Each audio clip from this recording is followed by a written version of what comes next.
BAPS के सभी युवा युवतियों को जय स्वामीनारायण। आज हमारे बीच उपस्थित है 2021 बैच के आईपीएस अफसर श्री हेमंत कलाल सर। आज सर के इस इंटरव्यू से हमें बहुत कुछ सीखने को मिलेगा। राजस्थान के दामड़ी गांव से लेकर लबासना और फिर सरदार वल्लभ भाई पटेल नेशनल पुलिस एकेडमी तक का यह सुनहरा सफ़र।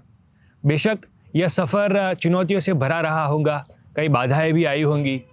हम एक एक बात को विस्तार से जानेंगे। सबसे पहले जय स्वामीनारायण सर। जय स्वामीनारायण। हमारे दर्शक मित्रों को आपका परिचय कराएं।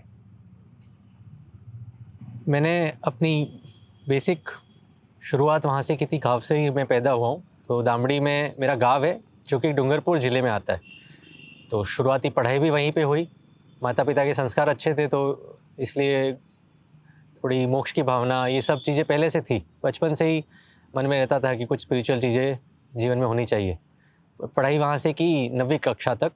उसके बाद 10वीं कक्षा में मैं बाहर गया। 10वीं से 12वीं मैंने 12वीं तक मैं हिंदी माध्यम से पढ़ा हूँ। 10वीं से 12वीं मैंने गुरु नानक पब्लिक स्कूल उदयपुर में की।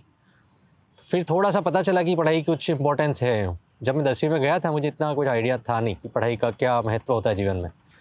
फिर चलो कॉलेज की तैयारी की। कॉलेज के बाद IIT की तैयारी की मैंने 12वीं के बाद।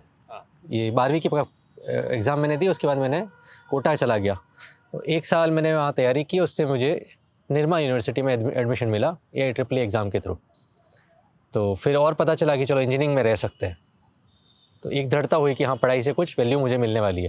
पर मेरा ब्रांच था इंस्ट्रूमेंटेशन इंजीनियरिंग। तो धीरे धीरे मुझे लगा कि मैं इंजीनियरिंग के लिए तो मुझे ठीक नहीं लग रहा है। दूसरे 2-3 चॉइसेस और थी मेरे पास। चेस खेल सकता हूँ, चेस का मेरा बहुत अच्छा शौक़ है। और या तो इंजीनियरिंग में रह सकता हूँ, वैसी कुछ चीज़ें थी। तो उन्हें छोड़ के फिर लगा कि क्योंकि मैं विवेकानंद की किताबें पढ़ता रहता था, वही स्पिरिचुअल भावना के कारण। तो उसमें एक बात आई थी कि हमें कुछ और दूसरा करना चाहिए, दूसरों के लिए जीवन जी सके वैसा कुछ करना चाहिए। तो उस हिसाब से मैंने निर्णय लिया कि UPSC की तैयारी करेंगे और फिर तैयारी की।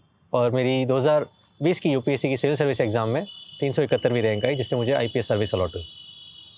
जैसे स्वामी विवेकानंद कहते हैं कि एक विचार को पकड़ो और उसे जियो और अपना उसे जीवन बनाओ। सर, आप उसका मूर्तिमान स्वरूप है कि उनके एक विचार को आपने पकड़ लिया और आज इस IPS की इस पद पर आप विराजमान हैं। एक स्टेटमेंट है विवेकानंद का कि take up one idea, make that idea your life, think of it, live on it, let your brain, muscle and every part of your body be filled with that idea. This is the path to success. All others are mere talking machines. Similar to it, the statement, if I am not able to produce it verbatim, ऐसा कुछ statement उन्होंने बोला है। Most of the words मैं उसमें से ही बोल रहा हूँ। तो ऐसा कुछ बोला है। तो ये भावना भी रही थी, विवेकानंद से थोड़ा मोटिवेट भी हुए थे। तो yes, you have to be one with this idea. अगर आपको ये एग्ज़ाम निकालना है तो इतना आसान तो है नहीं। लाखों लोग दे रहे हैं, तो आपको अगर संघर्ष में रहना है तो आपको इतना मजबूत तो होना पड़ेगा अंदर से। चाहे कुछ भी बोले लोग, चाहे फेलियर्स आए, चाहे कुछ भी हो, अपने मन में भी होता रहेगा कि मैं कर पाऊँगा नहीं कर पाऊँगा। वो सब भावनाएं छोड़ के मेहनत करनी है तो होगा। तो एक विचार ने आपको इतना मजबूत बना दिया। ऐसे काफ़ी विचार, लेकिन हाँ one of the idea from Vivekananda I took was this. Sir, आपने निर्मा जैसी यूनिवर्सिटी से पढ़ाई की है तो जाहिर सी बात है कि आपके पास ऑप्शन भी बहुत सारे अवेलेबल होंगे। Multinational companies, big salary packages. आज सर आपके फ्रेंड्स भी कोई मल्टीनेशनल कंपनी में हो गए ही है। तो sir why only you choose UPSC? आपने UPSC को ही क्यों पसंद किया? इसमें भी एक अपने गुरु मुझे मिल चुके थे 2012 में ही, जब मैं कॉलेज में पढ़ रहा था। तो प्रमुख स्वामी महाराज के लाइफ में देखा कि अहंकार नहीं है। एकदम पहले ही मीटिंग में आई चोज हिम एज गुरु। तो अहंकार नहीं है। दूसरा उनका एक लाइफ स्टेटमेंट, मिशन स्टेटमेंट बोल सकते हो कि in the joy of others lies your own. And यही स्टेटमेंट, ऐसा ही कुछ स्टेटमेंट विवेकानंद की बुक्स में ऑलरेडी पढ़ रहा था। तो उसमें भी इसी पुष्टि हुई थी कि the life is short, the vanities of the world are but transient, they alone live who live for others, the rest are more dead than alive. तो ये सिमिलर थॉट्स थे कि दूसरों के लिए कुछ करना चाहिए, उसमें जीवन में सेटिस्फेक्शन मिलेगा। तो अब 2 चॉइसेस है, इंजीनियरिंग करूँ या चेस खेलूँ या ये करूँ। तो इंजीनियरिंग और चेस में मुझे लग रहा था कि एक चेस को रिजेक्ट करने का कारण, चेस मुझे अभी भी पसंद है, मैं खेलता हूँ पास टाइम में, लेकिन एज ए कैरियर मैंने नहीं चूज़ किया। उसका कारण कि my life would become limited to this 64 squares उसी के अंदर थॉट्स 10 घंटा खेलो, 12 घंटा प्रैक्टिस करो और फिर आप बड़े बनो, कुछ ग्रैंड मास्टर या इंटरनेशनल मास्टर, जो कि मेरे कुछ फ्रेंड्स बने हैं इंटरनेशनल मास्टर मेरी ही यूनिवर्सिटी के। तो ये चॉइस थी, पर उससे होता क्या कि मैं उससे लिमिटेड रह जाता। पब्लिक इंटरेक्शन, जो पब्लिक सर्विस की भावना है वो कम हो जाती और आप अपना पेट भर लेते कमा के। इंजीनियरिंग में भी यही कि आप कुछ करोगे और मतलब पब्लिक सर्विस के लिए आप कुछ कर सकते हो इंजीनियरिंग में भी, लेकिन उतना इम्पैक्ट जो आईएएस सर्विस में है या आईपीएस में है वो नहीं है उतना उसमें। तो फिर पब्लिक सर्विस के लिए क्या किया जाए, तो ये ऑप्शन दिखा कि पब्लिक सर्विस के लिए यूपीएससी का एक ऑप्शन है, आईएएस का एग्ज़ाम होता है। तो थोड़ा सा पढ़ा उसके बारे में और लगा कि ये करना चाहिए। आपके फैमिली में से कोई था जिनको देख के आपको लगा कि इनके जैसा भी बनना है? थोड़ा कम, फैमिली में से इतना बैकग्राउंड नहीं है, लेकिन हाँ एक मेरे ब्रदर है विशाल भैया, तो वो पटवारी थे पहले, अभी रेवेन्यू इंस्पेक्टर है और बाद में तहसीलदार हो जाएंगे कुछ सालों में। तो उन्होंने ज़रूर मुझे बताया था कि ये एग्ज़ाम देने जैसी है, ये एग्ज़ाम अच्छी है यूँ। तो वो भी एक प्रेरणा स्रोत रहे साथ में। मतलब मैं ये कह रहा हूँ कि एक आइडियल तो था मेरे साथ में कि you have to do something for others. पर मैं आपको बोल दूँ सच्ची बात कि मैं इतना भी वैसा नहीं हूँ निस्वार्थ इंसान। तो ऑब्वियसली मेरे अंदर भी कुछ अच्छा है, तो मैं और भी चीज़ें देखता था कि इस सर्विस में सैलरी भी अच्छी है, प्रेस्टीज है, आपकी फैमिली के लिए प्रेस्टीज है, आपके लिए प्रेस्टीज है, आपको सुविधाएं सब दे रही है गवर्नमेंट, तो blended with the idea of service, तो और क्या चाहिए। तो ये सर्विस उस हिसाब से भी अच्छी थी। मतलब आप देखो मटेरियली चाहे स्पिरिचुअली या सोशली, सर्विस ओरिएंटेशन से हर तरह से ये फिट बैठ रहा था, तो ये गोल मैंने इसलिए लिया। सर हम अब तैयारी के बारे में थोड़ा आपसे जाने कि आपकी तैयारी की ये यूपीएससी की जर्नी कैसे रही। आप सर दिल्ली गए थे तैयारी के लिए? हाँ, पहले ही साल 2014 में मैंने तैयारी शुरू की, कॉलेज ख़त्म हुई और सितंबर में मैं दिल्ली चला गया था। दिसंबर तक 3-4 महीने वहाँ पे रहा, तो ये शुरुआत हुई थी जर्नी में। और बताओ तो फिर क्योंकि वहाँ पे थोड़ा रहना महंगा है, खाना तो ठीक है, लेकिन रहना वहाँ पे बहुत महंगा है। 20,000 15,000 पर मंथ का रेंट होता है रहने का। फिर कोचिंग अगर आपको करनी है तो वो भी 1.5-2 लाख की है। तो सोचा कि थोड़ा खुद से ही कर सकता हूँ, वहाँ पे रह के लग गया मुझे कि तैयारी तो मैं खुद से भी कर सकता हूँ। तो वापस आ गया मैं और अहमदाबाद आके मैंने तैयारी जारी रखी। फिर कुछ साल में 1.5-2 साल में आनंद रहा, फिर जयपुर मंदिर में रहा। तो इस तरह से अपनी तैयारी जारी रखी। बीच में मैंने इस दौरान पाया कि मेरा संघर्ष थोड़ा लंबा रहा है। 6 साल मुझे लगे इस एग्ज़ाम को निकालने, छठे अटेम्प्ट में मैंने निकाला है। तो इस संघर्ष में मैंने पाया कि मेरी एग्ज़ाम निकल रही है, प्रीलिम निकल रही थी, जैसे थर्ड अटेम्प्ट मैंने प्रीलिम निकाला, फिर उत्तराखंड का प्रीलिम निकला है, उत्तराखंड का मेंस दिया, इंटरव्यू आया, तो पर यूपीएससी का इंटरव्यू नहीं आ रहा था। मतलब एक पता चल रहा था कि डायरेक्शन सही जा रही है, पर मतलब बोलते हैं ना, you have found the direction but effort थोड़े और बढ़ाने पड़ेंगे, नहीं तो उत्तराखंड में भी इंटरव्यू नहीं आता, नहीं तो यूपीएससी प्रीलिम भी नहीं निकलता। तो इतना क्लियरिटी आ गई कि हाँ I am doing right thing but may be I need to refine my approach. तो और मेहनत जारी रखी और इस बीच में पापा के भी आशीर्वाद लेता रहता था, वन साई महाराज के। तो उन्होंने भी कहा था कि सारा में सारी रैंक आवश्य ऐसा एक आशीर्वाद दिया था 2017 में। फिर और भी इसके बाद क्योंकि मेरा सिलेक्शन नहीं हुआ, फिर पत्र व्यवहार से मैं पूछता रहता था और पर्सनल आशीर्वाद भी लिए हैं मैंने। और जब 2020 का समय आया, तब कोरोना का टाइम था, जिस साल मेरा एग्ज़ाम निकला, तब मुझे सब कुछ छोड़ के जयपुर से हिम्मतनगर पे रह रहा था, हिम्मतनगर एपीसी में, वहाँ से छोड़ के मैं आ गया घर पे। फिर वहीं तैयारी की, लगभग यही रूटीन रहता था 8-10 घंटे का, रोज़ की पढ़ाई 8-10 घंटे, राइटिंग प्रैक्टिस वगैरह सब कुछ। और कोविड में तैयारी करनी है, घर पे रिसोर्सेज कम होते हैं थोड़े से, तो वो सब कुछ मैनेज करते हुए भी पढ़ाई हो गई अच्छे से। राइटिंग प्रैक्टिस बहुत की है, खूब मेहनत की है, लगभग रोज़ का शुरू का मेरे 2-3 घंटे इसी में निकलते थे राइटिंग प्रैक्टिस में। तो उससे पहले भी संतोष में मैं मार्गदर्शन में था और आनंद स्वरूप स्वामी के टच में था। तो जब सिलेक्शन हुआ एक्साइज का, तब भी उन्होंने बधाई दी थी और तैयारी जारी रखी थी मैंने, और वो भी मुझे गाइडेंस देते रहते थे। फिर 2020 का एग्ज़ाम दिया यूपीएससी का, तब तक मेंस दे दिया था मैंने, आरएस का भी मेंस दे दिया था जून में 2019 में, और लगभग 2021 जनवरी में मैंने ये एग्ज़ाम दिया था आईएएस का एग्ज़ाम। तो अप्रैल में फिर इसका इंटरव्यू था 2021 में, आरएएस का इंटरव्यू राजस्थान का, तो उसका रिज़ल्ट आया जुलाई में। यूपीएससी का इंटरव्यू था सितंबर में, तो जुलाई में रिजल्ट आ गया आरएएस का। मुझे पता चल रहा है तहसीलदार सर्विस अलॉट हुई मुझे, तो मुझे पता चला कि this is the golden opportunity, इस इंटरव्यू में फोड़ दे। इंटरव्यू पहली बार आया था यूपीएससी का और पहले ही इंटरव्यू मैंने निकाला। और क्योंकि अगर सर्विस लग जाती, तहसीलदार में बुला देते, तो फिर आपके पास समय थोड़ा कम मिलता है, तो फुल फ्लेज डेडिकेशन से तैयारी नहीं हो पाती, फिर से मेन से तैयारी करनी वो ज़्यादा डिफिकल्ट होता है। इंटरव्यू तैयार करना रिलेटिवली उतना डिफिकल्ट नहीं है। तो उस आपने साल फर्स्ट में इंटरव्यू क्रैक कर दिया। फर्स्ट इंटरव्यू मिला था मुझे 6th अटेम्प्ट में, और वो मैंने निकाला और इंटरव्यू बहुत अच्छा गया, थैंक्स टू हार्दिक मिस्त्री हु इज़ नाउ धैर्य मुनि स्वामी एंड आनंद स्वरूप स्वामी, जनक Dave professor and Brahma Setu Swami, Mangalpur Swami, so many cents, और पापा के पर्सनल आशीर्वाद भी संतों का मार्गदर्शन बहुत ही काम आया है। बिल्कुल बिल्कुल। आत्मस्वरूप स्वामी वो भी आशीर्वाद भेजते रहते थे पापा के। तो सर हो आप जाएगा, कैसे हो काम आया संतों का मार्गदर्शन? आप पूछते रहते थे कि वहाँ पर प्रैक्टिकल जाते थे वहाँ पे गाइडेंस लेने के लिए? मैं पूछता था फ़ोन पे, आनंद स्वरूप स्वामी से बात करता था और संतों से किसी से बात करता था। तो आनंद स्वरूप स्वामी और हार्दिक मिस्त्री, इन दो ने, मतलब जो धैर्य मुनि स्वामी है, निश्चल भगत, फिर तो उन्होंने मुझे बहुत मदद की है पर्सनली। बहुत टाइम निकाल के मुझे गाइड किया। 1-1 घंटे भी बात हुई है एक आध बार तो मेरी इनसे। आनंद स्वरूप स्वामी से भी 50 मिनट 60 मिनट की भी बात हुई है कभी कभी, और ब्रह्म विहारी स्वामी ने भी बात की थी, यशवंत जेठवा अपने। तो संतों के कारण इनका मुझे कांटेक्ट मिला, वरना मुझे कांटेक्ट कैसे मिल पाएगा। तो यशवंत जेठवा सर ने भी मुझे बहुत बार गाइडेंस दी इंटरव्यू के टाइम पे, तो इन सब की गाइडेंस मिली। अलॉन्ग विद दिस मैं हर रोज़ प्रवचन सुनता हूँ। उस वक्त भी आदत थी, अभी भी आदत है। तो रात को सोने से पहले और दिन में भी मैं खाना खा के 1 घंटा या 20 मिनट कुछ भी ऐसा कुछ सोता हूँ, 1.5 घंटा या 20 मिनट, और रात को भी। तो उससे प्रवचन सुनता था मैं। तो बापा के एक प्रवचन मिले थे मुझे इन्हीं से, धैर्य मुनि स्वामी से, उनके पूर्वाश्रम के टाइम पे जयपुर में। तो उसमें भी कुछ प्रवचन आए थे कि हूँ विद्यार्थी विद्यार्थी था हूँ तो घणो। एक प्रवचन ही था, एक था पुरुषार्थ का प्रवचन, एक था ब्रह्मचर्य का प्रवचन मन साई महाराज के। तो ये कुछ थे, तो इसमें ये पुरुषार्थ वाला प्रवचन बहुत रिलेवेंट है विद्यार्थियों के लिए।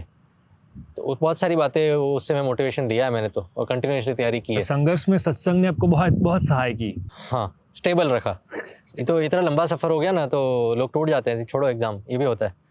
और सर जैसे कहते हैं कि यूपीएससी की प्रिपरेशन में एक अभ्यर्थी का जितना अहम रोल होता है एस्पायरेंट का, उतना ही अहम रोल उनके माता पिता का होता है, परिवार का होता है।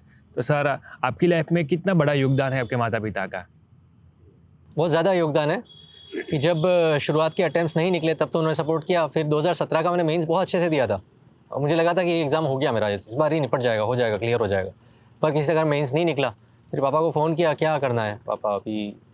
तो मैं भी थोड़ी सी नर्वस हालत में था कि क्यों हुआ ये सब। पापा ने बोला कि तुझे जो करना हो कर, हम तुझे सपोर्ट करेंगे। तुझे एग्ज़ाम देनी एग्ज़ाम दे, हम तुझे सपोर्ट करेंगे। फिर 2018 में आनंद में पापा आए थे, 17 में ही 18 की बिगिनिंग में पापा आए थे आनंद में। तो वहाँ पे दर्शन करने गया, वहाँ से भी आशीर्वाद लिए। और माता पिता ने इस तरह से भी सपोर्ट किया है कि कभी भी शादी के लिए, जॉब के लिए? हाँ, इनके लिए कभी मुझे प्रेशर नहीं डाला, कभी प्रेशर नहीं डाला कि तू शादी कर ले और ये तैयारी बाद में चालू रहेगी, या तू जॉब शुरू रख, इंजीनियरिंग कर ले, या फिर अपने घर पे किराना है और सीमेंट का बिजनेस है वो चालू रख। ऐसा कुछ मुझे नहीं बोला कि ये सब संभाल, तुझे तैयारी करनी है तैयारी कर। This was the last option anyways. माँ बाप पे एक क्रिटिसिज्म भी आता था क्योंकि रिलेटिव्स है, तो शादी में जाना होता है, मम्मी पापा जाते थे, मैं तो कहीं नहीं जाता। 6 साल तक मैंने एक शादी अटेंड की, केवल एक शादी। तो मम्मी पापा जाते थे किसी की शादियों में, तो रिलेटिव्स आके कुछ आपके हितैषी होते हैं, अच्छी बात करते हैं, कुछ नहीं भी होते हैं, तो वो ताना मारते थे, हेमंत क्या कर रहा है, पढ़ रहा है, अभी तक पढ़ रहा है, फिर जॉब क्यों नहीं लगी इसकी अभी तक, ऐसी बातें करते थे। फिर कहते थे कि वो डिफेंड करेंगे ना माता पिता, तो कभी कभी कि इसका इंटरव्यू आया हो, तो कोई लोग ऐसी बात कहते हैं, इंटरव्यू आते रहते हैं, फाइनल सिलेक्शन हो बताना आयो, वो हुआ क्यों नहीं आयो।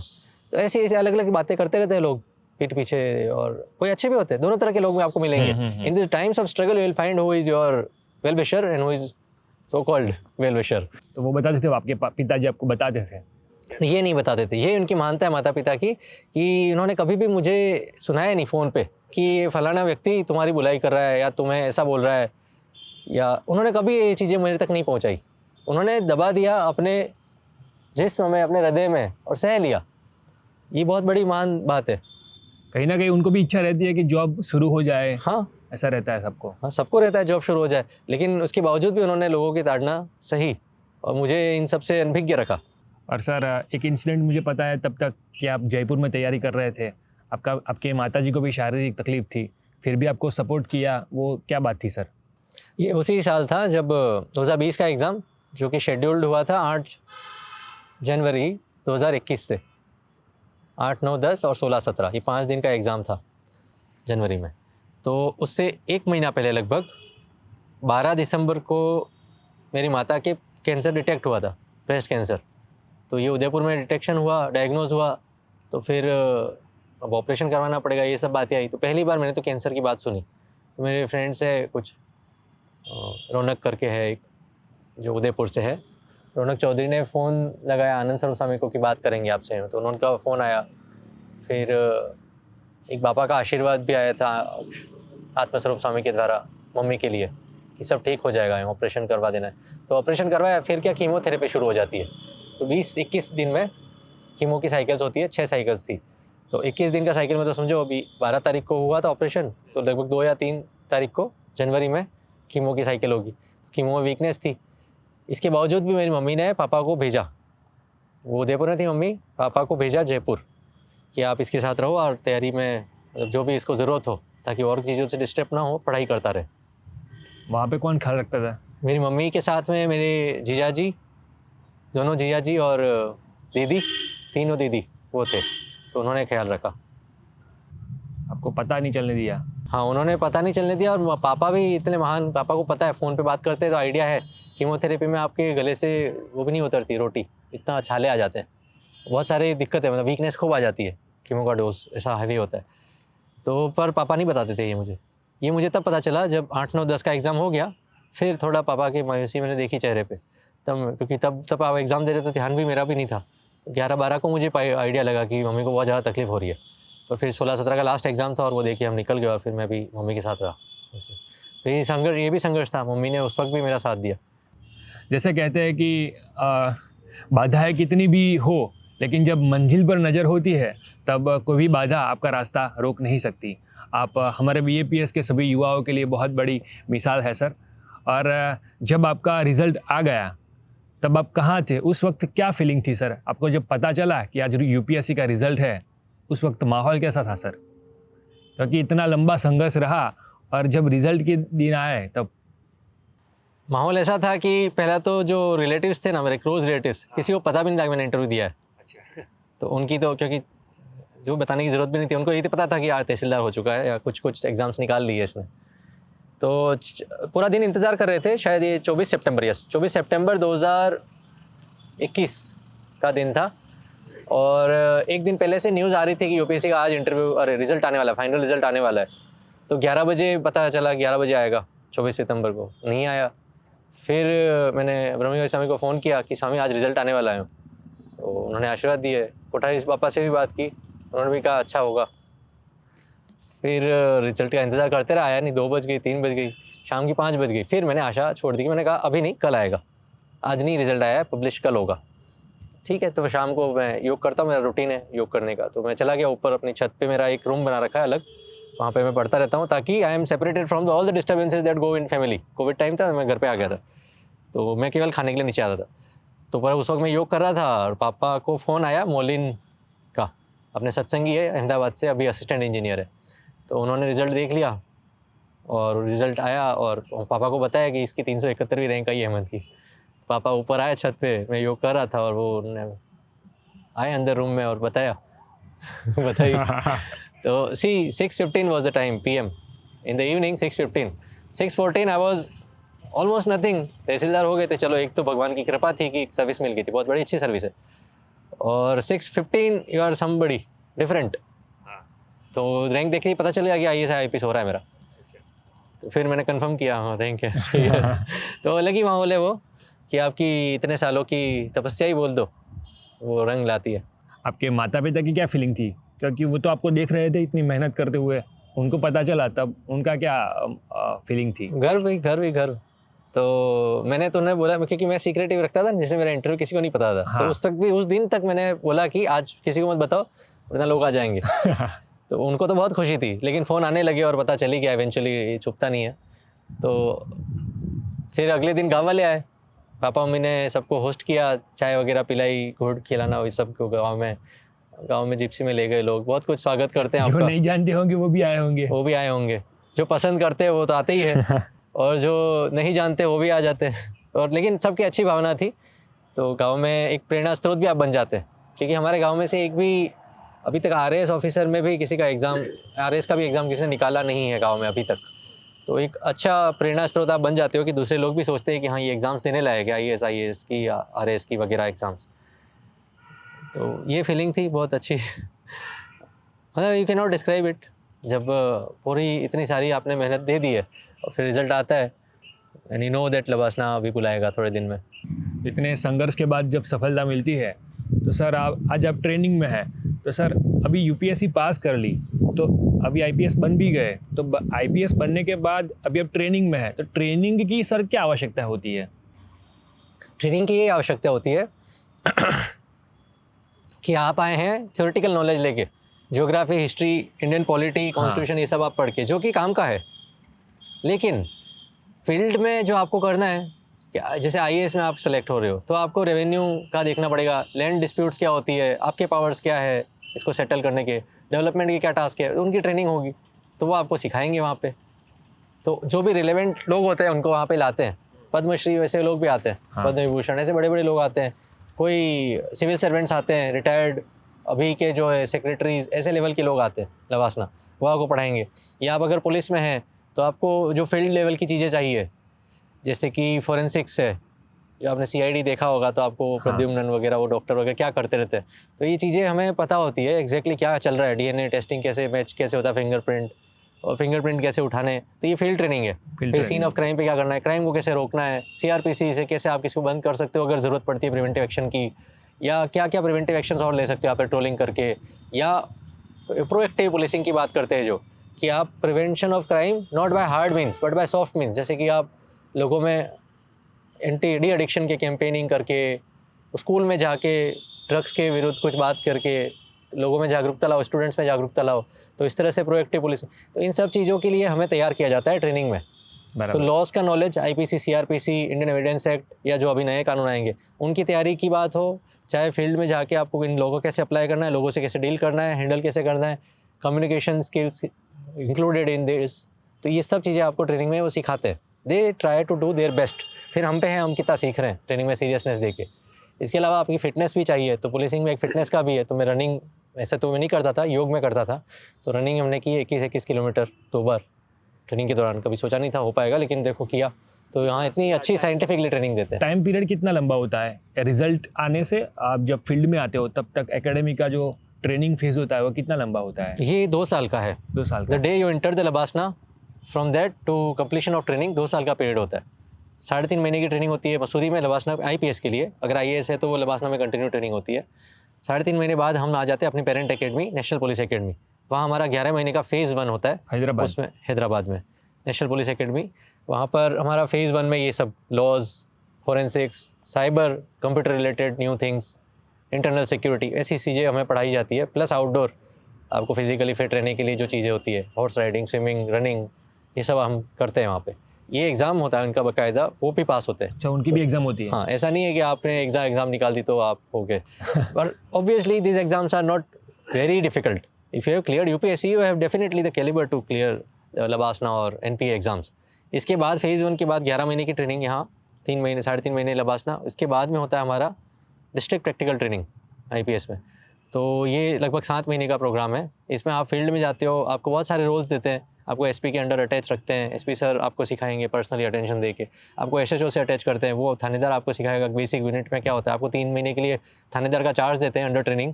तो आप एक यूनिट को सीख लो कि what happens in the basic unit. जैसे हमारे शरीर में सेल होती है वैसे ही पुलिसिंग में is the police station is the basic unit of police functioning. बराबर। तो वो हम सीखते हैं तो हमें पता चलता है कि पुलिस सिस्टम काम कैसे करता है, क्या इशू आ रहे हैं, क्या दिक्कतें आ रही है, या क्या रिसोर्सेज हमें चाहिए, या कौन लोग काम करते हैं प्रोएक्टिवली, कौन नहीं करते हैं, लोगों से काम कैसे लेना है, मैनेजमेंट कैसे करना है। ये सब चीज़ों की सीख हमें प्रैक्टिकल फील्ड में मिलती है। एडमिनिस्ट्रेशन की एसपी में भी, एसपी ऑफिस बहुत बड़ा होता है तो उसमें अकाउंट सेक्शन अलग चलता है, और क्राइम ब्रांच होती है अलग, स्पेशल ब्रांच होती है अलग, कॉन्फिडेंशियल, तो बहुत सारी ब्रांचेज होती है। ये सब कुछ आपको ट्रेनिंग, फील्ड ट्रेनिंग में सीखते हैं। फिर हम 2 महीने वापस हैदराबाद जाते हैं, वहाँ पे अपना कंक्लूजन ऑफ ट्रेनिंग होके फिर हम अपनी फर्स्ट पोस्टिंग होती है एएसपी शिप, जो कि इक्विवेलेंट टू डीएसपी शिप है, और वो 1.5-2 साल हम रहते हैं, फिर हम एसपी बनाए जाते हैं। अभी सर आप जो ट्रेनिंग में है ये कौन सा पार्ट कहा जाता है इसको? District practical training. District practical training before phase 2। Phase 2 आएगा 2-3 महीने बाद, जब एसएचओ शिप पूरी हो जाएगी उसके बाद ये आएगा। तो डिस्ट्रिक्ट प्रैक्टिकल ट्रेनिंग का ये पार्ट है 7 महीने का। और ये भरतपुर में अभी आपकी जिम्मेदारियाँ क्या क्या रहती है? भरतपुर में मेरी पूरा अटैच किया जा रहा है, मुझे हर एक फील्ड यूनिट के साथ अटैच किया जा रहा है। जैसे शुरू में मैं आया था तो एसपी ऑफिस में मैंने देखा एसपी ऑफिस में एडमिनिस्ट्रेशन कैसे हो रहा है, पेपर वर्क कैसे हो रहा है, फोर्स ब्रांच कुछ होती है वो कुछ काम करती है, एक रिसिप्ट होता है आपका डाक का रिसिप्ट होता है, उन पे कुछ एक्शन लेना होता है, एसपी के पास इंपॉर्टेंट डाक्स भिजवाए जाते हैं, उनके ऑर्डर से सभी पास होती चीज़ें। अकाउंट सेक्शन होता है, सबकी सैलरी बनती है डिस्ट्रिक्ट से, तो उनका कार्य अकाउंट सेक्शन ट्रेजरी को भेजता है कि इनकी इतनी इतनी सैलरी है। तो ये सब चीज़ें होती है। फिर कॉन्फिडेंशियल ब्रांच होती है, कोई बहुत ही सीक्रेट चीज़ें हो, सीक्रेट सर्विस एक्सपेंडिचर है, या आप रिजर्व लाइंस की बातें है जो जहाँ पे आपका पुलिस लाइंस होती है, तो वहाँ पर रिजर्व इंस्पेक्टर का भी चार्ज मुझे दिया था कुछ दिन। तो वहाँ से आपके पास एक्स्ट्रा फोर्स पड़ी हुई है, तो उसको कहाँ कहाँ यूज़ करना है, कहीं पे ज़रूरत पड़ सकती है, कोई लॉ एंड ऑर्डर इशू हो सकता है, तो वहाँ आपको फोर्स भेजनी है। फिर वहाँ पे क्वार्टर गार्ड होता है, वेपन्स आपके रखे होते हैं। तो ये सब चीज़ें हैं। एक इंटरेस्टिंग पार्ट जो मैंने नहीं बताई ट्रेनिंग में, आउटडोर ट्रेनिंग जो एनपीए की, हाँ। वहाँ पे वेपन ट्रेनिंग भी होती है। तो जो सेब भी कभी सोचा नहीं होगा, लेकिन मैंने तो ये सब किया, AK-47, AK-56, MP5, rocket launcher, Glock, और सब प्रैक्टिकल करना, सब कुछ चलाया हमने। ग्लॉक के तो मैंने कम से कम 200-300 राउंड से ज़्यादा फायर किए होंगे। प्रैक्टिस ट्रेनिंग में हमें सिखाते हैं, कंपटीशन होता है इन चीज़ों का वहाँ पे। तो ये सब ट्रेनिंग है। तो अभी जो ट्रेनिंग हो रही है वो फील्ड के लिए है, तो एसपी सर के साथ अंडर अटैच किया। फिर अभी मैं एक एसएचओ है यहाँ पे, एक मथुरा गेट थाना है यहाँ पर, तो वहाँ पे हूँ। तो वो बता रहे हैं कि कैसे कैसे आप कंप्लेंट्स को सुनते हो, एफआईआर कैसे ले रहे हैं, उनका एंट्री कैसे करते हैं, अलग अलग रिकॉर्ड्स होते हैं, क्राइम रिकॉर्ड्स होते हैं, मंथली क्राइम मीटिंग के लिए कुछ रिकॉर्ड्स आते हैं, कुछ एसपी ऑफिस से आपके पास एक रिक्वेस्ट आती है, बहुत सारी रिक्वेस्ट आती है कि कुछ डेटा उनको भेजना है। फिर आप प्रिवेंटिव एक्शन कैसे करते हो, सीआरपीसी के 151 सेक्शन से बहुत सारे साइबर क्राइम से रिलेटेड। साइबर सेल से भी मैं 4-5 दिन अटैच था, तो एक यहाँ पे अभियान चला था कुछ। तो साइबर से आपको क्रिमिनल की लोकेशन ट्रैक करके उन्हें पकड़ना, रोकना, मतलब ओवरऑल कैसे क्राइम रोकना। हमारी रिस्पॉन्सिबिलिटी ये है कि लॉ एंड ऑर्डर संभालना है, लोग हल्ला गुल्ला करके कोई कौमी विखवाद ना हो, मतलब कम्युनल राइट जैसा कुछ ना हो, या कोई इनफाइटिंग ना हो ग्रुप्स के बीच में, गैंगस्टर के बीच में। तो एक ये है। दूसरा है हम क्राइम रोकना, कि मतलब जैसे चोरी हो रही है या कोई रेप हो रहा है, ये चीज़ें कैसे रोक सके, उसके लिए हम काम करते हैं गश्त द्वारा, जिस पेट्रोलिंग कर रहे हैं, और भी बहुत सारे तरीके से प्रिवेंटिव मेजर्स से। दूसरा हम करते हैं आफ्टर द क्राइम, तो वो है क्राइम का detection, investigation on and bringing the culprit to the books, to the justice. तो इसके लिए हम पूरी पेपर वर्क करते हैं, क्राइम सीन पे जाके अगर मुलजिम है तो ये हो गया रीजनेबल ग्राउंड्स है तो उसे पकड़ के उससे तहकीकात करके और हम पूरा उसके खिलाफ कार्रवाई करते हैं इन्वेस्टिगेशन की। बहुत लंबी प्रक्रिया होती है इसमें। तो इस तरह से हम चाहते हैं कि समाज में क्राइम कम हो और लोगों की प्रॉपर्टी, लोगों की लाइफ ये सेफ रहे। सर हमारे पास आपकी कुछ तस्वीरें हैं ट्रेनिंग के दरमियान की, अगर उनके बारे में कुछ बता सके, स्टोरीज़। हाँ, तो ये है मसूरी की, जब लगभग फरवरी के माह में 4 फरवरी 3 फरवरी की 1 से 4 फरवरी 2022 के आसपास की ये तस्वीर है। तो वहाँ विंटर फॉल हुआ था और FC foundation course was winter foundation course, तो उस वक्त का है ये। अरे सर, ये वुलर लेक के पास जम्मू कश्मीर में हमें ले गए थे एक सेक्टर में, कुपवारा में हम वहाँ रुके हुए थे, तो वहाँ से हमें वुलर लेक जाने का मौका मिला था। आर्मी अटैचमेंट था 7 दिन का। ये ट्रेनिंग के टाइम की चीज़ है। ये हमारी सभी फैकल्टीज़ है लबासना की, ये सब वहाँ पे पढ़ाते हैं। Director and other faculties, all are officers, mostly are officers. और सर अभी आपने चेस का उल्लेख किया, तो शायद ये चेस की तस्वीर है। हाँ, शतरंज में मुझे वहाँ गोल्ड मेडल मिला था, तो IAS वगैरह IRS सभी को हराया था फाउंडेशन कोर्स में, और फर्स्ट रैंक लाया। हाँ, गोल्ड मेडल मिला था। अरे सर, IPL देखने गए थे सर आप? ये जी, हमें बंदोबस्त के लिए ले गए थे, और एक्चुअली में हमें बंदोबस्त से साथ साथ मैच देखने का मौका ज़्यादा दिया। ये ट्रेनिंग का पार्ट है, ये सब ट्रेनिंग के पार्ट। अभी आप बता रहे थे सर के प्रैक्टिकल अपने जो राइफल। हाँ, तो ये वेपन ट्रेनिंग है। ये हम गए थे मऊ, MP के पास में है ये, इंदौर में, सॉरी CSWT गए थे। फिर मऊ में हमने इसके एक्चुअल रॉकेट लॉन्चर चलाया था। आर्मी रेंज है MP में, CSWT इंदौर में है, वहाँ से हम मऊ गए थे, और वहाँ पे फील्ड, बहुत बड़ा फील्ड है, रेंज है, तो वहाँ पे ये यूज़ किए थे वेपन्स। और ये भी कश्मीर का है, तो एंटी लैंड माइन वाले जो शू होते हैं, लैंड माइन से बचा सके वैसे चीज़ें पहन के। लैंड माइन से बचा सके वैसे शूज़, मतलब तो अगर लैंड माइन आपके पैरों में फूट जाता होगा, पैर टूट जाएगा। हाँ, तो उससे बचा सके वैसे शूज़ बनाए हैं इन्होंने, कोशिश की है, टेक्नोलॉजी है, ऐसे शूज़ पहनाते हैं वहाँ ऐसा होता है। आपको बताऊंगा, विस्तार से कभी बताएंगे। ये बहुत इंटरेस्टिंग सर पिक्चर है। हाँ, ये मेरी मदर है और लवासना के डायरेक्टर है। तो वहाँ पे मिलने हाँ, मेरी मम्मी वहाँ मिलने आई थी, आखिरी 2-3 दिन बचे हुए थे लवासना में मेरे, तब बुलाया गया था माँ बाप को, तो मैंने बुलाया था। मेरी माता उनसे इंटरेक्ट कर रही है। अभी सर आपके चेहरे पे मूंछ नहीं दिख रही है, लेकिन इस फोटो में मूंछें दिख रही है आपकी सर। हाँ, बेसिकली हमारा रूटीन है कि हर रोज़ हमें शेविंग करनी है। To have officer like qualities, appearance में भी होना चाहिए। हाँ, तो हमें रोज़ शेविंग करनी होती है, लेकिन मूंछें रख सकते हैं हम। तो मैं मूंछों से कभी कभी टाइम की कमी के कारण मूंछें कर रहा था, नहीं कर रहा था, लेकिन हमें शेविंग रोज़ करनी होती है, वहाँ का रूल सेविंग है। के लिए भी टाइम नहीं मिलता है सर ऐसा? हमारी 13 घंटे की ट्रेनिंग होती है NPM में, नेशनल पुलिस एकेडमी में। 5:15 बजे फॉल इन होता है, तो मेरा दिन तो 4 बजे शुरू हो जाता है, क्योंकि मुझे उठ के नहा के पूजा करनी है। 5:15 बजे वहाँ पहुँचता हूँ और शाम को हम 6:45 बजे के आसपास वापस आते हैं हमारे रूम पे। अच्छा, फाइनल पूरा ट्रेनिंग खत्म होने के बाद बीच में लंच वगैरह होता है, लेकिन पूरा ट्रेनिंग हमारा इतना होता है, सुबह 5:15 से 6:45 शाम की। तो आप सोच सकते 13-14 घंटे जितना कुछ। और सर लाल बत्ती वाली ये जो कार है वो सबको तो नसीब नहीं होती है, लेकिन सबको जानने की इच्छा रहती है कि उनके पावर्स क्या होते हैं, उनकी फैसिलिटीज़ क्या होती है। और जो तैयारी करता है तो वो मोटिवेशन के लिए ऐसा ही कुछ दिखता रहता है। हाँ, ये भी एक मोटिवेटिंग फैक्टर है और होना भी चाहिए, नेचुरल है एज ए ह्यूमन बीइंग।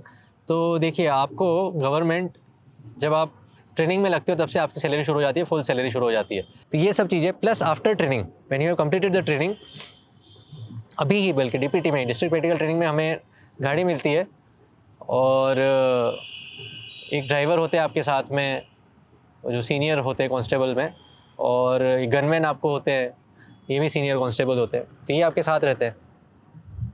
फिर कुक मिलता है, कोक मिलता है। आप once you join as ASP ship और SP शिप, तब आपको पूरा घर मिलता है, बंगला मिलता है, गवर्नमेंट ये दे रही है, गाड़ी आपको दे रही है, आपको रसोइया दे रहे हैं, आपके बागवानी के लिए लोग हैं, मतलब आपकी सब फैसिलिटीज़ आपको देती है गवर्नमेंट। आपके माता पिता को हेल्थ का इंश्योरेंस मिल जाता है।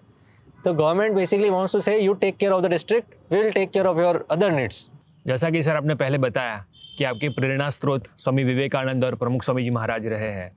तो जैसे बाबा कहते थे, उनका जीवन सूत्र था, in the joy of others lies our own, कि दूसरों की भलाई में हमारी भलाई है। तो सर आप दूसरों की भलाई करने की भावना से इस सर्विस में आए हैं, तो सर आप इसको कैसे महसूस करते हैं? एक जैसे अजमेर का इंसिडेंट हुआ था, अजमेर में उर्स मेला होता है, ख्वाजा मोहिउद्दीन चिश्ती की दरगाह पे। तो वहाँ पर 6 दिन का ये महोत्सव होता है और काफ़ी लोग आते हैं, per day 1.3 lakh people as per this Urs came, the information that we have on this Urs. तो हर रोज़ इतने आ रहे हैं। तो एक दिन ऐसा हुआ था जहाँ पे हम बंदोबस्त कर रहे हैं, कानून व्यवस्था की ऐसी कोई ड्यूटी हमारी लगाई थी। तो एक माँ बाप थे बूढ़े, लगभग 70-75 साल के, तो वो वहाँ बैठे थे जहाँ पे हम खड़े रहते। तो मैंने पूछा कि क्यों, क्या हुआ, यहाँ पे बैठे हैं? तो क्या, हमारा बेटा मुझे बता के गया है कि वो आएगा लेने के लिए। तो वो लगभग 11-12 बजे होगी दोपहर की, तो आया नहीं बहुत देर तक। फिर उन्होंने कुछ फ़ोन है पूछा मैंने, तो फ़ोन तो नहीं है, उनके पास कोई फ़ोन नहीं था, पर उन्होंने चिट्ठी निकाल के फ़ोन नंबर दिया। तो फ़ोन नंबर से उसे कनेक्ट किया, उसके बेटे को। तो पता चला वो कहीं घूमने गए थे, मेरी बहू और वो सब, और ये माँ बाप यहाँ पे है। सुबह से चिंता थोड़ी हो जाती है। तो उन्होंने बुलाया फिर हमने कि आप आओ इधर यूँ। तो वो शाम को लगभग 5-6 बजे आए और बहुत अच्छा लगा उनको, माँ बाप को भी। सो वेट मिनट हैपन्स ना, you have united a family, may be I don't know what they had intent inside. तो वो आए और उन्हें ले गए माँ बाप को। तो वो माँ बाप बोली थी कि बेटा धन्यवाद दूँ तुम्हारा कि इतना तुमने किया हमारे लिए। तो जो दूसरों की भलाई करने का, so it gives a feeling, definitely it gives us high. अब छोटे छोटे ऐसे बहुत सारे इंसिडेंट्स होंगे, छोटे और बड़े, जिसमें आपके लिए तो वो एक केवल एक स्टेप है, लेकिन किसी की लाइफ के लिए वो बहुत बड़ी चीज़ हो सकती है। वैसे ही लाइफ, सेफ्टी ऑफ लाइफ, हमने एक केस देखा था, हमारे एक फैकल्टी है जो बिहार काडर से, तो उन्होंने एक बच्ची को बचाया था। तो बच्ची ट्रैफिकिंग हो गई उसकी, और उसको विदिन 10 डेज़ वो वापस ले आए। अगर नहीं लाए होते तो क्या होता, वो बच्ची को रैकेट में धकेल दिया जाता, ऑर्गेनाइज क्राइम के, प्रोस्टिट्यूशन के, तो बहुत समस्या हो जाती, पूरी लाइफ, फिर वो पूरी लाइफ बर्बाद हो जाती। फिर कोई एक्सेप्ट भी नहीं कोई करता। एक्सेप्ट, सोसाइटी इतनी नहीं है एक्सेप्टेबिलिटी वाली हमारी, तो बहुत समस्या हो जाती, लेकिन एक पूरी लाइफ बचा दी। तो आप मतलब ऐसे बहुत सारी चीज़ें हैं जिससे हम सेवा कर सकते हैं, और in the joy of others lies our own, if you do service properly. तो ये हो सकता है। तो ऐसे सत्संग मतलब ना केवल बापा ने बोल दिया है कि in the joy of others lies your own, but he has also given some practical tips which we can follow to ensure that there is less crime in society, which is another steps that goes parallel to the part of investigation or post incident task that we as police officers do. Crime होने के बाद क्या कर रहे हो, उससे पहले भी कुछ कर रहे हैं अगर हम, और इससे समाज अगर सुधर रहा है और क्राइम कम हो, तो बेसिक पुलिसिंग जो कोर पुलिसिंग के साथ साथ ये भी चीज़ें महत्व रखती है। तो ऐसी बहुत सारी चीज़ें हैं जो प्रमुख स्वामी से सीखी है और जिनसे संतोष मिलता है। कोई एफआईआर लेके आता है तो हाँ, उसकी फरियाद सुनो, क्या है चाह रहा है, उसका परिवार क्या है वो सुनो आप, और वो इतना सुनते हैं और रिस्पॉन्ड करते हैं। हम कोशिश करते हैं स्पॉट पे जाके देखने की घटना क्या बनी है। अगर हम इस तरह से प्रोएक्टिव तरह से हम काम करते हैं तो लोगों को फील होता है कि हाँ बंदा काम कर रहा है, अच्छा है, इसकी भावना अच्छी है, तो इससे भी बहुत सेटिस्फेक्शन मिलता है लोगों को। मतलब दूसरों की जो सेवा करने का ये बहुत बड़ा ये फील्ड है। बहुत बड़ा फील्ड है, डेफिनेटली। As I told you, we can safeguard lives, we can safeguard property of people. और काफ़ी काबिल ऑफिसर है हमारी यशवंत जेठवा, जो अभी एडीजी या डीजी रैंक पे है, हाँ 94 batch. So you can see he has utilised the teachings of Satsang in his practical policing, and he has been a successful officer, quite a successful officer. कोई ऐसे सीनियर मिले जिनसे आपको ये सलाह मिली कि आप भविष्य में ऐसा अफसर बनना है? हाँ, जैसे काफ़ी सारे, यशवंत जेठवा इंक्लूडेड। और एक यहाँ पर मैं आया था जब भरतपुर में, तब हमारा कॉलन हुआ था, तो आईजी सर जो अभी एडीजी सर है, रुपिंदर सिंह जी, तो उन सर ने मुझे बताया कि ये कुर्सी पुण्य कमाने की कुर्सी है। यूँ आपको सैलरी भी मिल रही है, पर सैलरी के साथ साथ पुण्य कमाने की कुर्सी है। तो कितनी बड़ी बात है, अगर आप ढंग से काम करते हो तो ये उन्होंने एक एडवाइस दी। तो आपको पुण्य भी मिल रहा है, आपको सैलरी, आपका जीवन तो बन ही गया है, और आप दूसरों के लोगों के कितना चेंज कर पाओगे। और दूसरा उन्होंने ये बोला था कि जब मैं उनसे मिला था तो आई वॉज इन तिलक चांडो, so he saw me and he when we were departing from his high tea event जो उन्होंने रखी थी अपने घर पे, रिटायर नहीं, जो वो प्रमोशन होके वो जयपुर गए, तो प्रमोशन के टाइम पे उन्होंने जब वो इवेंट रखी थी, तो मैं जा रहा था, जब उन्होंने बताया कि अगर तुम कुछ फॉलो करते हो ना वैल्यूज़, तो उन्हें कन्विक्शन से फॉलो करना, एंड जो वैल्यू सिस्टम आपका है उस पर फर्म रहना, थर्ड रहना। मैं हमारे दर्शक मित्रों को बता दूं कि हेमंत सर प्रमुख एकेडमी से काफ़ी शुरुआत से जुड़े हुए हैं। वो हमारी थिंक टैंक के मेंबर भी है और बहुत अच्छी निर्णायक भूमिका निभाते हैं। प्रमुख एकेडमी के जो निर्णयात्मक कदम होते हैं उनमें उनके विचारों का योगदान रहता है। सर, आप जानते ही है कि गत वर्ष साकरी में प्रमुख विज़न कॉन्फ्रेंस का आयोजन किया गया था, जिसमें कॉलेज के स्टूडेंट को यूपीएससी का गाइडेंस मिले, उसके लिए एक्सपर्ट लोग वहाँ पर आते थे। आप भी वहाँ पर पधारे थे सर, आपने वहाँ पर स्ट्रेटेजिक गाइडेंस दिया था कि प्रीलिम्स, मेंस और इंटरव्यू की प्रिपरेशन कैसे की जाए। शायद उस वक्त आप हैदराबाद में ट्रेनिंग में थे। हाँ, ट्रेनिंग से हमें 7 दिन की छुट्टी मिली थी। हाँ। और पापा की कृपा, उसी वक्त ही ये सेवा मिल गई मुझे। हाँ। तो सर वो बहुत ही अच्छा रहा आपका वहाँ पर आना और सबको मिलना, और स्ट्रेटेजिक गाइडेंस भी बहुत स्टूडेंट को हेल्पफुल रहा। सर, आपने वहाँ पर बताया था कि स्टूडेंट को जब तैयारी करनी चाहिए शुरुआत में तो बेसिक फाउंडेशन क्लियर होना चाहिए। आपको कोई दिक्कत आई थी शुरुआत में सर कि आपने कोई ऐसी अननोन किताब से शुरुआत कर दी हो? क्या बेसिक, क्या सर फाउंडेशन क्लियर होना चाहिए? शुरू के 2 साल तक या 1.5 साल तक मुझे इशू आया था कॉलेज टाइम में ही, जब मैंने शुरुआत कर ली थी 3rd 4th ईयर में। तब 1 साल तक मुझे इतनी क्लैरिटी नहीं आ रही थी कि एग्ज़ाम प्रोसेस है कैसी, क्या एग्जैक्टली पूछा जा रहा है, क्वेश्चन पेपर कैसा आ रहा है, सिलेबस क्या है, इसकी एकदम क्लैरिटी नहीं आई थी, और कहाँ से वो चीज़ें तैयार करनी जो सिलेबस में। तो थोड़ा सा भटकना हुआ इसके कारण, और यही हो सकता है कि जिससे मुझे समय थोड़ा ज़्यादा लगा। और बस यही है कि अगर आप कोचिंग से जुड़ता, अगर मान लो उस वक्त प्रमुख एकेडमी बना होता, तो I would have made it clear that मुझे क्या पढ़ना है, शुरुआत में क्या चीज़ चाहिए। प्रमुख एकेडमी तो डिलीवर भी करती है कि आपको शुरुआत में एनसीईआरटी का पढ़ा रहे हैं, कोर्स चल रहा है या कोचिंग भी चल रही है उसकी, तो आपको फाउंडेशन में ही क्लियर रहेगा कि क्या पथ होना चाहिए। एनसीईआरटी का कितना महत्व है सर, जो अभी आपने बताया? बहुत महत्व है एनसीईआरटी, लेकिन रिलेवेंट एनसीईआरटी, सभी एनसीईआरटीज़ नहीं। एनसीईआरटी जो आपके सिलेबस से जुड़ी हुई है, जैसे पॉलिटी का बोला हुआ है उन्होंने, जैसे हिस्ट्री, इंडियन हिस्ट्री का बोला हुआ है, इंडियन ज्योग्राफी का बोला हुआ, वर्ल्ड ज्योग्राफी का, तो वैसी वैसी जो एनसीईआरटी उससे रिलेटेड है, वो एनसीईआरटीज़ आपके काम की है। सिलेबस से लगती हुई जो एनसीईआरटी है वो फाउंडेशन तैयार करती है, और उसके बाद आप बेसिक बुक्स हो जाती है जब एनसीईआरटी, तब आप एडवांस बुक्स भी ले सकते हो और आराम से समझ सकते हो। अगर सर कॉलेज के लास्ट ईयर में ही एनसीईआरटी का प्रॉपर स्टडी हो जाए तो फिर यूपीएससी की एक्चुअली प्रिपरेशन करनी हो तो ये सर कितना इजी हो जाता है? वो बेहतर रहेगा।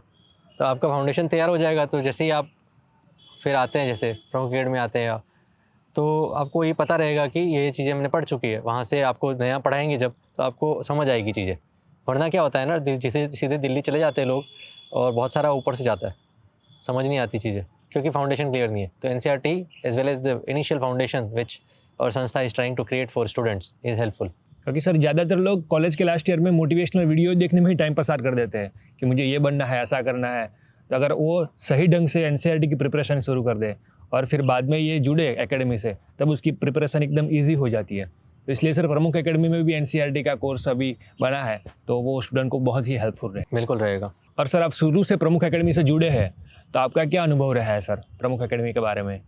शुरू से मतलब जब मेरा सिलेक्शन हो गया था, and even before that I had a meeting with ज्ञान विजय स्वामी जी। तो ज्ञान विजय स्वामी के साथ मिला और उस वक्त भी कुछ चर्चा ही चल रही थी इस पर कि ऐसा हमें कुछ करना है। तो तब से मैं जुड़ा हुआ हूँ। उसके बाद ये बना, जब ये बिल्डिंग है जो अटलादरा में, it was a hostel for other students, तो वो कन्वर्ट कराया।